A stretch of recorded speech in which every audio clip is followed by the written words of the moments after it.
Okay, all right.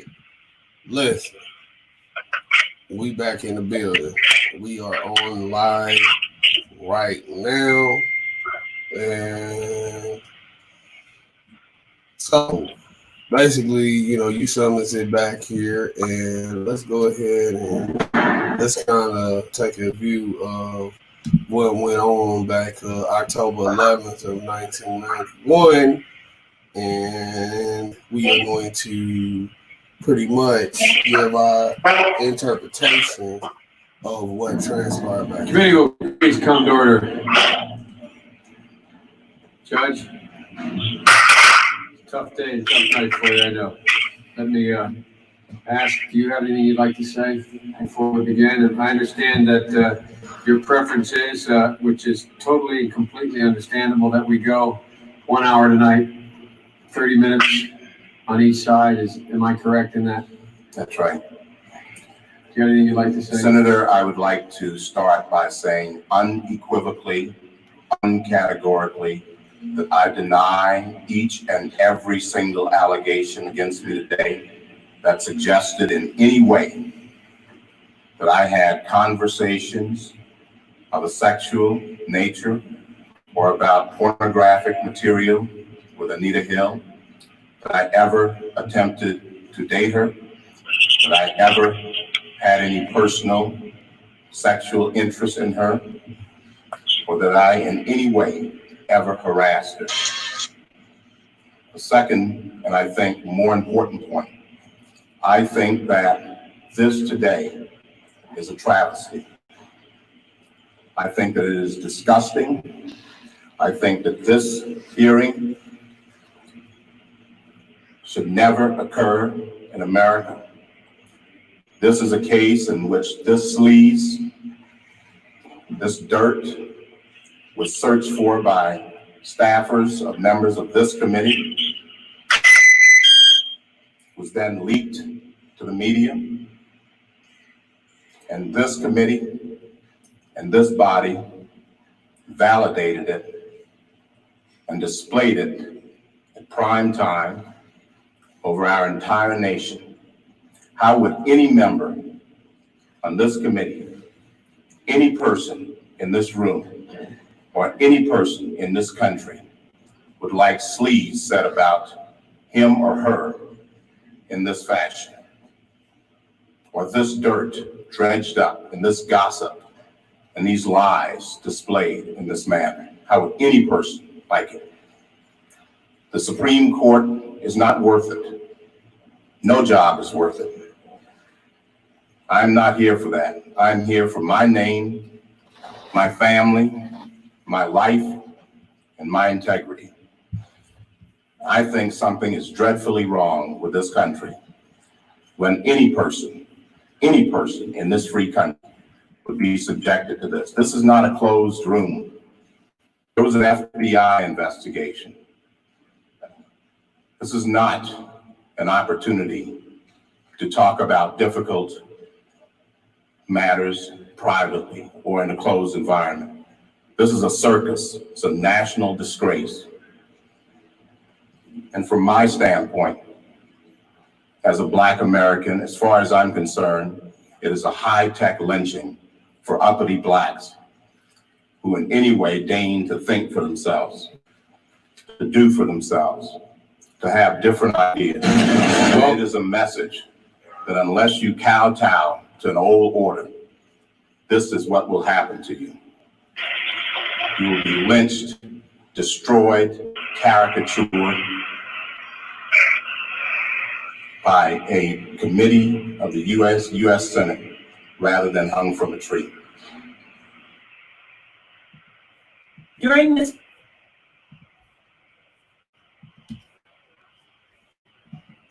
All right, give me 1 second. We got to switch over because we got to get her opinion too. Got to give her opinion. Okay. The Department of Education. My working relationship with Judge Thomas was positive. I had a good deal of responsibility and independence.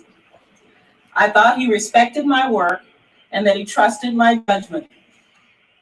After approximately 3 months of working there, he asked me to go out socially with him.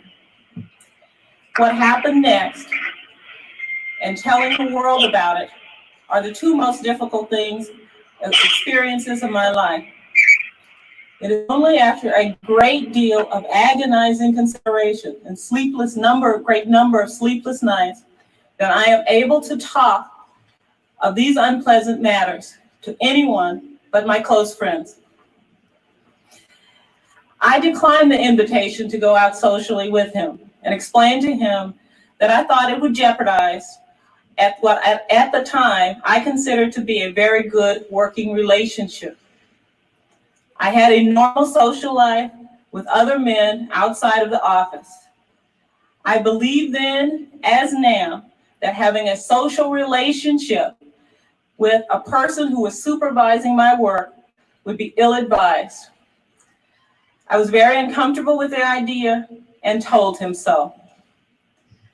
I thought that by saying no and explaining my reasons, my employer would abandon his social suggestions. However, to my regret, in the following few weeks, he continued to ask me out on several occasions. He pressed me to justify my reasons for saying no to him. These incidents took place in his office or mine. They were in the form of private conversations, which would not have been overheard by anyone else. My working relationship became even more strained when Judge Thomas began to use work situations to discuss sex. On these occasions, he would call me into his office for reports on education issues and projects, or he might suggest that because of the time pressures of his schedule, we go to lunch to a government cafeteria. After a brief discussion of work, he would turn the conversation to a discussion of sexual matters. His conversations were very vivid. He spoke about acts that he had seen in pornographic films involving such matters as women having sex with animals and films showing group sex or rape scenes. He talked about pornographic materials depicting individuals with large penises or large breasts involved in various sex acts. On several occasions, Thomas told me graphically of his own sexual prowess. Because I was extremely uncomfortable talking about sex with him at all, and particularly in such a graphic way, I told him that I did not want to talk about these subjects. Okay. Wishbone, we back up on the field.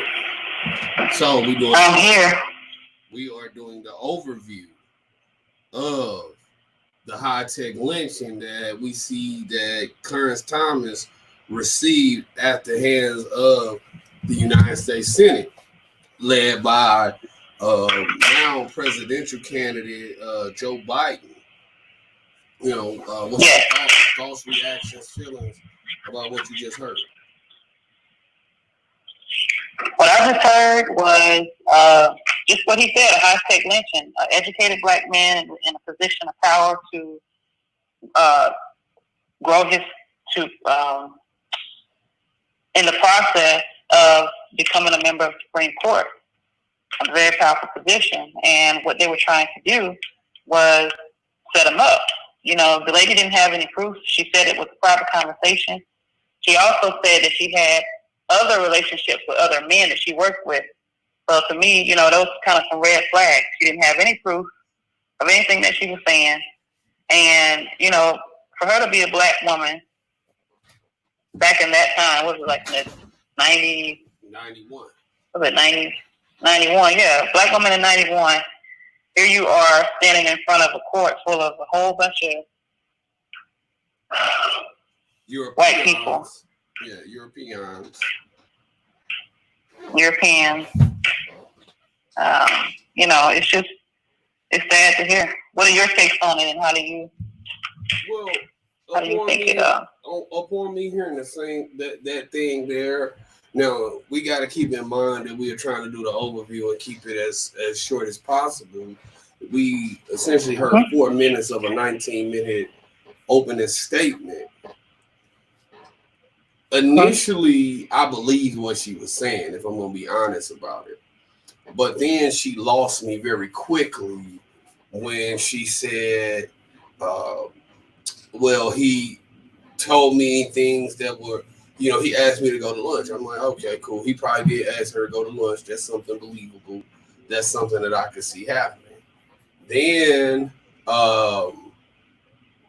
she said that essentially what Clarence did after that was he started trying to date her, which niggas do be trying to get some pussy now and then. Then she went off of the deep end and she was like, he started discussing sex, what positions he'll have me in, rape scenes, people fucking animals. And she pulled a Adriel Clary, aka Jane Doe, the prostitute number 5. And that's when I knew she was lying. It was very reminiscent of Adriel Clary as we looked at Anita Hill. Just far out allegations. And some things are believable, you know, but I do believe that she was sent, she was put up to this, and the way that she tells the story is very reminiscent, again, of somebody who was sent in, an agent for the opposition, somebody that is the slave master's flunky, right? Everything that she was saying was of a flunky nature. Essentially, allegations about, oh, well, you know, he tried to coop me up. He tried to force me into having sex. Do I believe that he might have been on some play? Yes. Do I believe that he might have been trying to swoop up on her? Yeah, she ain't a bad looking lady. She got them big soup coolers, you know what I'm saying? You know, you could do something or do something with her. But do I believe that he tried to sexually assault her or any of that? No, I think that they needed something on him, because keep in mind, during this time, you still had the traditional anti-Negro rhetoric, which is saying that, you know, the black people, they only vote for Republicans, because he was elected prior to Bill Clinton coming in. And he was still a relatively young guy when he got elected to be a Supreme Court justice. I think he was, 35 or something like that, when they wanted him to get in. And, you know, as we heard from his whole entire story, he was a black guy that went to and graduated from Yale. Yale is the #1 law school in this country. Couldn't find a job. Went to Yale and had to take a job essentially making $10,800 a year. Now, the economy was in a far different place at that time, but he took a job way below his pay grade here in, you know, my home state of Missouri. Actually, St. Louis, Missouri, if I'm not mistaken. So, you know, he was in my home city. And, you know, we ran deep with racism here in St. Louis. However, in listening to the two stories, then you see why come he looked very displeased, very disgruntled, and very pissed off at the whole situation, because he was saying that this is some bullshit. Y'all really got me in here justifying myself for this bitch. For real, dog. Like, it wasn't so much that they were testing him. It's like, y'all really questioning me about this bitch right here. Her? Y'all really questioning me about that? You know, that's what I got out of it. You know, how do you feel? Well, first of all, like you said, there were some believable things that came out of it, you know, but at the same time, if she's saying that he took her to lunch, she didn't provide no receipt or the name of the restaurant or anything like that. She was throwing out things that may have stuck, throwing out anything and see what's going to stick. So she went from one aspect to him just, asking her out to lunch, and then the conversation about sex and all these things, all the way to the extreme of her being sexually assaulted. I mean, for you to get from one end to the next, there's a whole lot of in between, and none of the in between was ever discussed. So I don't believe any of it. Yeah, I have a hard time believing it myself. And again, it's a far-fetched story. It's a far-fetched story where you don't want to say that women are lying. You want to believe women. Women do go through things, and you never want to discredit any woman. But this particular woman right here, I just find her to be. I find her to be untruthful. I mean, you none of the finer details are there. And then when we look at this, what we see is a very smug-looking Joe Biden, and then what I like to call the very smug Joe Biden now is, given the present day allegations that you have against him, I call him Rape a Bitch Biden. That's my title for Joe Biden right now. I call him Joe Rape a Bitch Biden, because I do feel like, you got all of these sexual allegations. And when you look at Joe Biden was smirking. He was smirking during during his questioning. When we look at Senator Edward Kennedy, he was smirking as well. A bunch of these people, they were trying to conceal smiles when they are talking to Clarence Thomas, who is visibly enraged, visibly angered by the temerity of these untrue allegations. So to that, what do you say? Well, Anita Hill did say that she did have other social events with other men in the office. So who's to say they're not all sitting around coming up with a plan to take this man out of his position? And Joe Biden could have been very well the ringleader of that, for all we know. Now, let's attack the elephant in the room, right? And I feel like this is a very big elephant in the room that oftentimes doesn't get spoken about. And this is something that I have experienced as a black man. And a lot of times when you have women who date white men, that is a big social choice. And a lot of times when you get a black woman who will switch over and she would go to the opposite side to date the opposite race, then she will become repulsed by the men of her own race, the men who look like her father.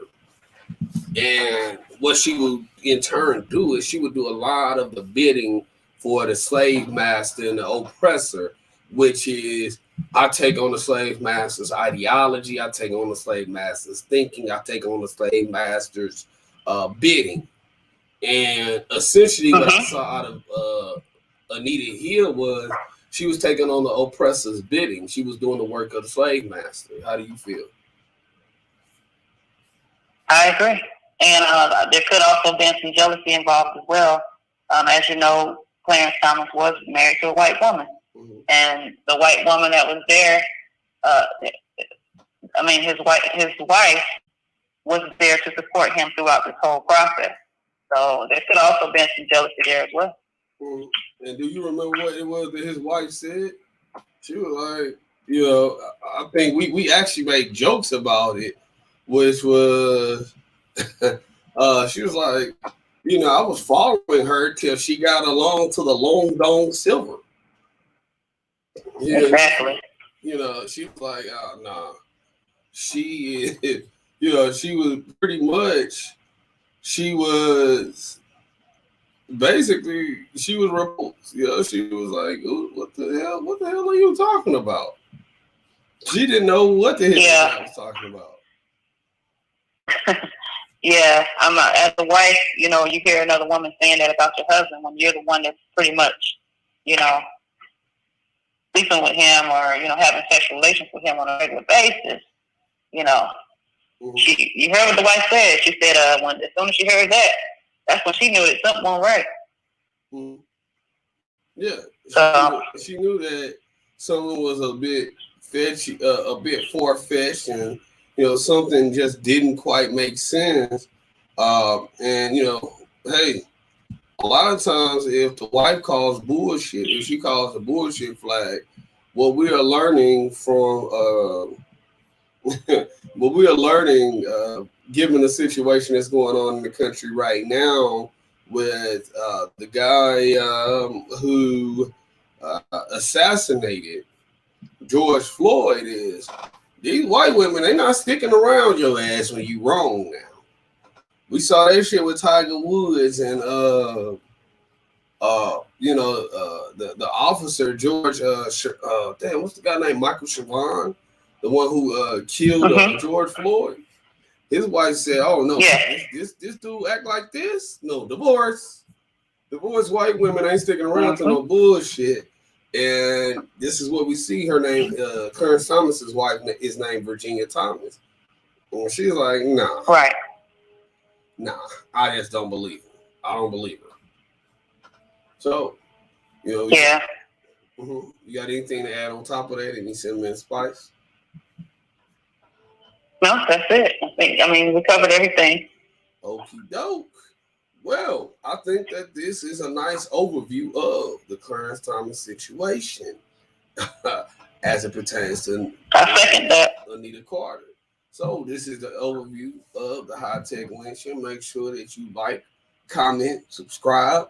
Go and get your merch at opinionated.com. APINYUN, the number 8D.com. All right.